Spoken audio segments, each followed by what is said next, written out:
And transportation, as I stated, that, you know, People First of Missouri and also People First of Boone County, our local chapter,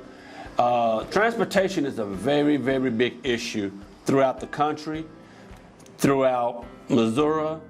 and other places as well. Transportation, you know, people, especially those with intellectual disabilities that lives in the rural area, you know, it's hard for them to be able to get, you know, to jobs, see family, or whatever the case scenario may be. And I know right here in Boone County, I noticed that they've gotten a lot of COVID money, and they're trying to figure out how to spend that money. Well, one of the things that People First of Boone County is going to be doing is sending a letter to our local councilman and let them know that, you know, some of that money can be used for transportation, because we do know that people with intellectual disability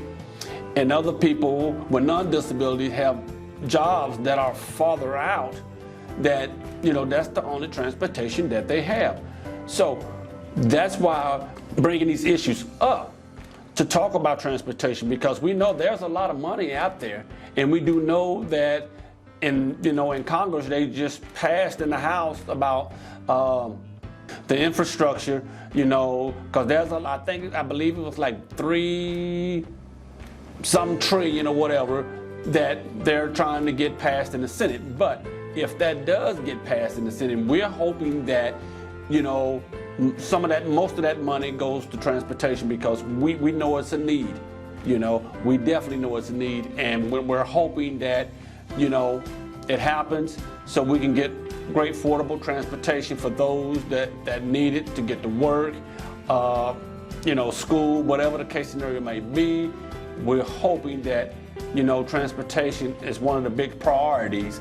you know, especially in the state of Missouri. We're hoping that, you know, we get that, but it takes a village, you know, to be able to talk with our local and state and federal leaders to let them know where we all stand, because it's just not people with intellectual disability, you know, self-advocates. There's other agencies, organizations that are out there fighting the same issues that people, you know, with intellectual disabilities are fighting.